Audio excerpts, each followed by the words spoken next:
Hello. Yes, McPherson here. എപ്പോ? ജാമ്യം കിട്ടിയില്ലേ? എസ്റ്റേറ്റിലെ കാര്യം വല്ലതും മെൻഷൻ ചെയ്തിട്ടുണ്ടോ? Oh, I see.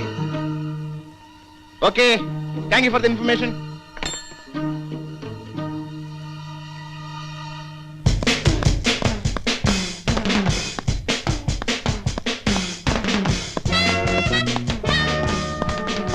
വണ്ടി എടുക്ക്.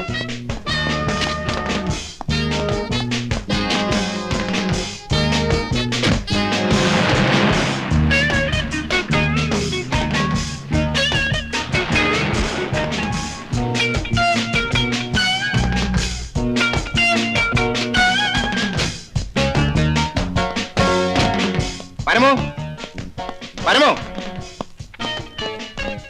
പരമോ എവിടെ? മുറിയിലുണ്ട്. വിളിക്കേ.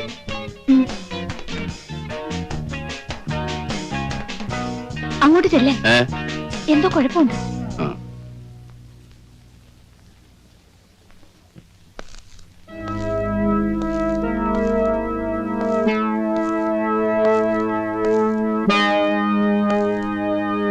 സാർ, എന്തിനാ വിളിപ്പിച്ചേ?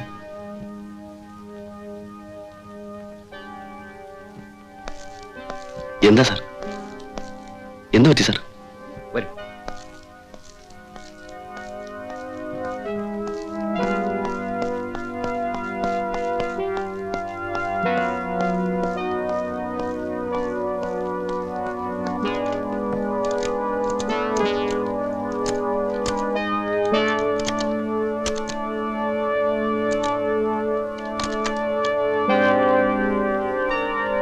ഒന്നുകൂടി.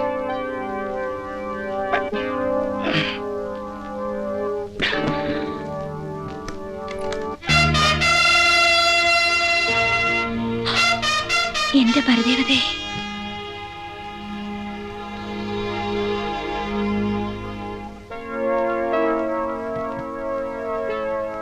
ഇത് 1 കോടി രൂപയുണ്ട്. നമ്മുടെ ബോംബെ ഏജന്റ് പോലീസ് കസ്റ്റഡിയിലായി. ആ റാസ്കൽ എല്ലാ വിവരങ്ങളും പോലീസിനോട് പറഞ്ഞു. ഏത് നിമിഷവും ഇവിടെ റെയ്ഡ് ഉണ്ടാകും. അതിനുള്ള ഈ പെട്ടി ഇവിടെ നിന്ന് മാറ്റണം. നിന്റെ നാട്ടിൽ എവിടെയെങ്കിലും കൊണ്ടുപോയി ഒളിപ്പിക്കാൻ പറ്റും. പറ്റില്ലെങ്കിൽ പറയേ.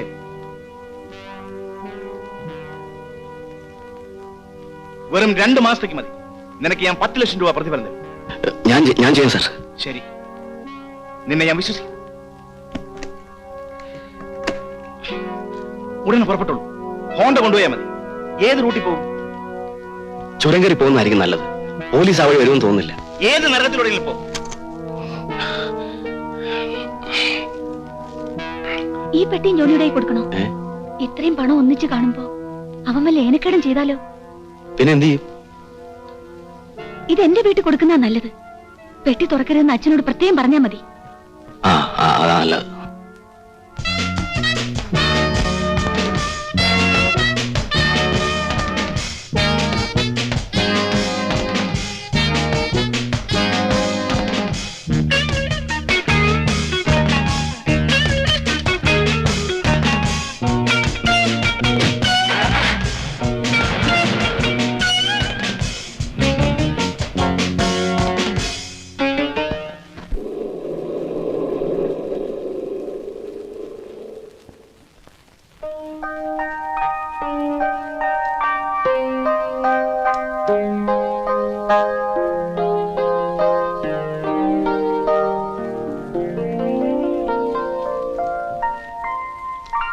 സാറേ, ഈ കാവിൽ ജോണിയുടെ ഓഫീസ് ഇത് തന്നെയാണോ? മാനേജിംഗ് ഡയറക്ടർ ജോണിയല്ലേ? നേരെ അകത്തോട്ട് എന്നാ. Yes, come in.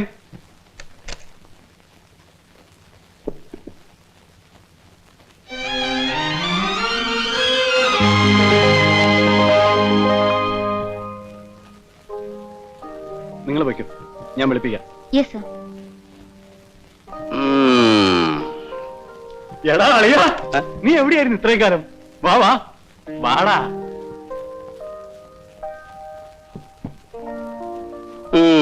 സ്വർണമാല, സ്വർണ ചെയിൻ, സിൽക്കിന്റെ ജുബ്ബ, നല്ല 1ാം ക്ലാസ് ടേബിള്, കൊട്ടാരം പോലത്തെ ഒരു ആപ്പീസ്.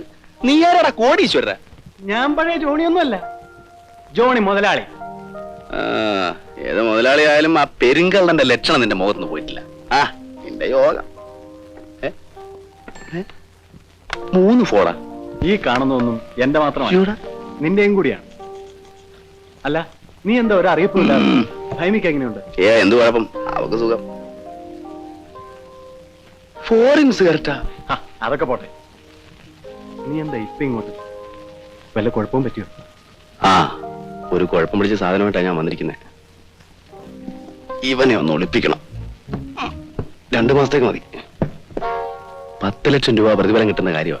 കുറച്ച് രൂപയാ, 1 കോടിയുണ്ട്. 1 കോടിയോ? ആ, സായിപ്പിന്റെ വകയാ. സംഗതി ബ്ലാക്ക് മണിയാ. ഇവനെ ഒന്ന് ഒതുക്കണമല്ലോ. എന്റെ പൊന്നു പരമു, 1 കോടിയല്ല 10. ഒതുക്കം. 1 കോടിയല്ല 10 കോടി കിട്ടിയാലും ഒതുക്കാൻ പറ്റിയ സ്ഥലം നമ്മുടെ കയ്യിലുണ്ട്. എന്റെ പുതിയ ബംഗ്ലാവിൽ താമസം തുടങ്ങിയിട്ടില്ല. പണിയൊക്കെ തീർന്നു വരുന്നതേ ഉള്ളൂ. നമുക്കിവനെ അവിടെ ഒതുക്കാം. ആ ആ എടാ പരമുവേ, നീ അറിയോ ദേവേന്ദ്രന്റെ മകൻ കൊച്ചാപ്പിയെ? എനിക്കറിയത്തില്ല. ഞാനും അറിയത്തില്ല. പക്ഷെ ആ നാറ് വിചാരിച്ചാ പോലും ആ രൂപ കണ്ടുപിടിക്കാൻ ഒക്കത്തില്ല. പിന്നെയല്ലേ ഇൻകം ടാക്സ്. എടാ ജോണി, ഞാൻ പോന്നു. സമയം പോയി. ഞാൻ ഇന്നലെ സായിപ്പ് മേടിക്കും. എവിടെപ്പാ? സംഗതി ഒന്നും ആയിട്ടില്ല. നിനക്ക് വേണ്ടി സ്പെഷ്യൽ ഒരു സാധനം തൊട്ടടുത്ത മുറിയിലുണ്ട്. എന്ത് സാധനം? കിളി, ചെറുകിളി, നല്ല 1ാം ക്ലാസ് പൈങ്കിളി. ഏതാ സാധനം? അതൊക്കെ ഉണ്ടടാ. എന്നാ അളിയും പോയി ഉപ്പ് നോക്കിട്ടോ, ഞാൻ 2 പെഗ്ഗൂടെ അടിക്കാം. അയ്യോ, ഞാൻ ഉപ്പൊക്കെ ഒത്തിരി നോക്കിയതാ. പാകത്തിന് ഉപ്പ്, പാകത്തിന് മുളക്, പാകത്തിന് മസാല, പിന്നെ ലേശം മധുരവും. ആനക്ക് അവനെ പുറത്തുനിന്ന് പൂട്ടിയിരിക്കുക. തൊട്ടടുത്ത മുറിയെ നീ തുറന്നും കേറിക്കൊണ്ടാ മതി. ശരി. പിന്നെ അളിയാ, ഒരു മയത്തിനൊക്കെ വേണം. പിന്നെ നിന്റെ കിളിയല്ലടാ. എന്റെ കിളിക്ക് കുഴപ്പമൊന്നും വരുത്തല്ലേ?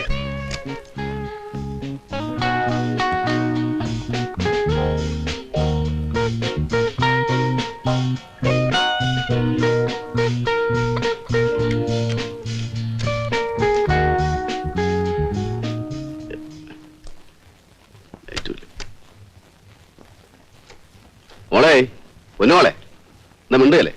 ഇങ്ങനെയൊന്നും അല്ലല്ലോ ജോണി പറഞ്ഞത്. ആ, എന്നാ ലൈറ്റ് ഒന്നിട്ടെ. അതും ചെയ്യല്ലേ? വേണ്ട, ഞാൻ തന്നെ ചെയ്യാം. എവിടെയാണ് നിന്റെ ഒരു സുന? എന്റെ ഭഗവാനെ.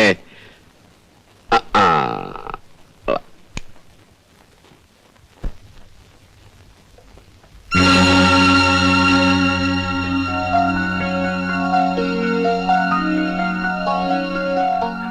കുഞ്ഞെ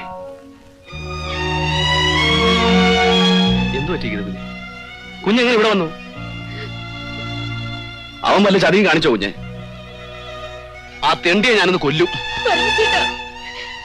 എവിടെ പോകുന്നു? ആ ജോണിയെ ഞാൻ... ജോണി എന്നോട് ഒരു ചതിയും ചെയ്തിട്ടില്ല. ഉപകാരമേ ചെയ്തിട്ടുള്ളൂ. എനിക്ക് വേണ്ടി ഇനി ഒരു കൊലപാതകം ഉണ്ടാവുന്നുണ്ട്. പ്രയോജനമില്ല.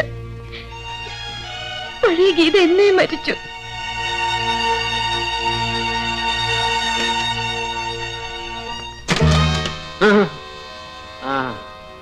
നീ ആയിരുന്നു ഇത്ര പെട്ടെന്ന് കഴിഞ്ഞോളാളിയാ? എന്ത് പറ്റിയടാ?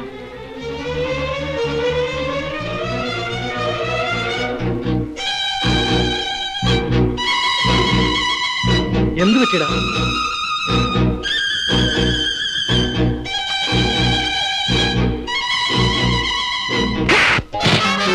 ശവത്തെ കുത്തുന്ന തെണ്ടി. അറിയാവുന്ന സകല ദൈവങ്ങളെയും വിളിച്ചോ. നിന്റെ കഥ ഇന്ന് ഞാൻ കഴിക്കും.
മാപ്പ് ചോദിക്കാനുള്ള യോഗ്യത പോലും എനിക്കില്ലെന്നറിയാം.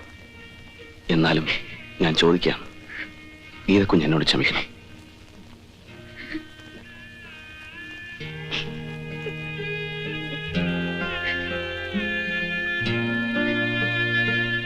കുഞ്ഞിത് വെച്ചോളൂ.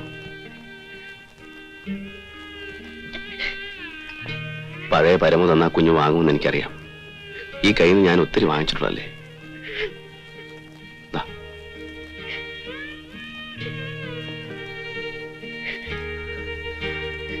നീ ആ തുണിക്കട ജോലിക്ക് പോകണ്ട.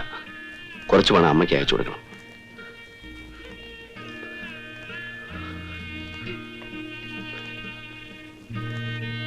ഇനി അവന്റെ വീട്ടിൽ കുഞ്ഞ് താമസിക്കണ്ട. ഞാൻ കുഞ്ഞിനെ ഏതെങ്കിലും ഹോസ്റ്റലിൽ കൊണ്ടുപോയി നാക്കാം.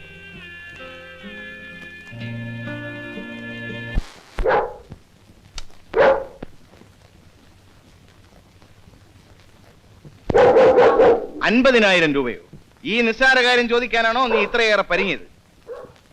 ആട്ടെ, നിനക്കെന്തിനാ പണം? നാട്ടിലിത്തിരി സ്ഥലമുള്ളത് പണയത്തില.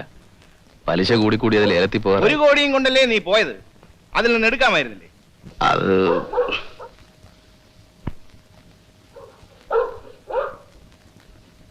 നാട്ടിൽ പോയാൽ ഉടനെ മടങ്ങി വരണം. ശരി, 2 ദിവസത്തിനുള്ളിൽ ഗൾഫ് പാർട്ടി വരും. നീ കാർ കൊണ്ടുപോയിക്കോ. കാറ് വേണ്ട സാർ, അത്രയും ദൂരം ഡ്രൈവ് ചെയ്ത് പോകാൻ വയ്യ. പനി തീരെ വിട്ടു മാറിയിട്ടില്ല. നിന്റെ ഇഷ്ടം. എപ്പോഴാ പോകുന്നത്? രാവിലെ.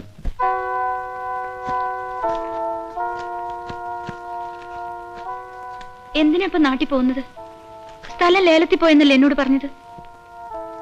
കാലണ കയ്യിലില്ലാത്ത കാലത്ത് ലേലത്തിൽ പോകുന്നതും പോകാത്ത ഒരുപോലല്ലേ.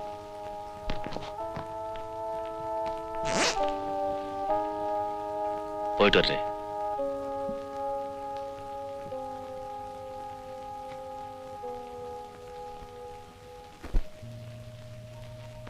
ഇത് ഒരുപാട് കാശുണ്ടല്ലോ. ഒരുപാടൊന്നുമില്ല, 50,000 രൂപയുള്ളൂ. ഇനി കുഞ്ഞിന്റെ വിവാഹം നടത്തി തരേണ്ടത് എന്റെ കടമയാണ്. എന്റെ അതെ, വിവാഹം എത്ര ആഘോഷമായിട്ട് നടത്തേണ്ടതായിരുന്നു കുഞ്ഞിന്റെ അച്ഛനുണ്ടായിരുന്നെങ്കിൽ. ശരിയാണ്. ജയിലിൽ കിടക്കുമ്പോഴും അച്ഛന്റെ വലിയൊരു ആഗ്രഹമായിരുന്നു എന്റെ വിവാഹത്തിൽ പങ്കുകൊള്ളണമെന്ന്. ജയിൽ സൂപ്രണ്ടിനോട് എന്നും കെഞ്ചുമായിരുന്നു പരോളിൽ വിടാൻ. മോഹന്റെ അച്ഛനൊരു മര്യാദ കാണിച്ചു. ജയിലിൽ ചെന്ന് അച്ഛന്റെ മുഖത്ത് നോക്കി പറഞ്ഞു വിവാഹം സാധ്യമല്ലെന്ന്. എനിക്കൊരു വിഷമവും തോന്നിയില്ല. പക്ഷെ അച്ഛൻ ഒരു കണക്കിന് അതാ ഭാഗ്യം. ഉറങ്ങിക്കിടക്കുമ്പോ ആരെയും ബുദ്ധിമുട്ടിക്കാതെ അച്ഛനാ ഭാഗ്യം അർഹിക്കുന്നുണ്ടാവില്ല. ഓ, അമ്മയോ? ഭ്രാന്താശുപത്രിക്കുള്ളിൽ ഇങ്ങനെയുള്ള വികാരങ്ങളൊന്നും കടന്നു ചെല്ലാറില്ലല്ലോ. അച്ഛൻ മരിച്ചതറിഞ്ഞിട്ടും അമ്മ ഒന്നും പറഞ്ഞില്ല. ജോലി കളഞ്ഞു. ഇനി അല്പം സോഷ്യൽ സർവീസ് ആകാമെന്ന് വെച്ചു അല്ലേ? കുഞ്ഞെ, 50,000 രൂപ പോയാലെന്ത്? ഒരു വേശ്യ രക്ഷപ്പെടുമല്ലോ.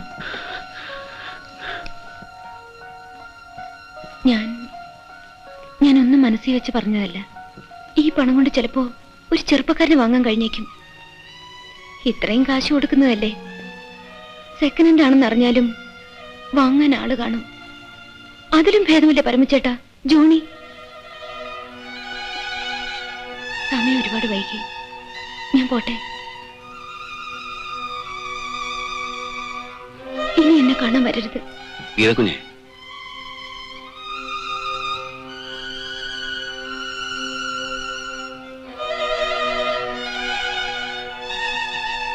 പുഴയുടെ അരികത്തൊരു കോവിലില്ലേ? ഉണ്ട്. ഞാൻ പറയുന്നത് തെറ്റാണെങ്കിൽ കുഞ്ഞ് ക്ഷമിക്കണം. നാളെ രാവിലെ ആ കോവിൽ വരാമോ? കുഞ്ഞിനിഷ്ടമാണെങ്കിൽ നമുക്ക്.